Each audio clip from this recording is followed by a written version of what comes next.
Silaturahmi geus jadi kewajiban kabeh jalmi. Saling sapa ku bahasa jadi hal nu utami. Tapi teu kabeh silaturahmi bisa lancar dijalani.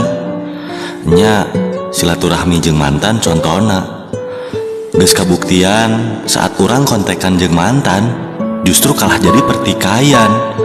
Boh pertikaian jeung pasangan atau pertikaian jeung perasaan, karena sang mantan datang di saat urang geus boga pasangan. Jadi intina kabeh balad kecuali mantan, karena nyatana mantan mah baheula nganyerikeun, ayeuna justru musingkeun. Jadi mantan mah mending oge diwadalkeun.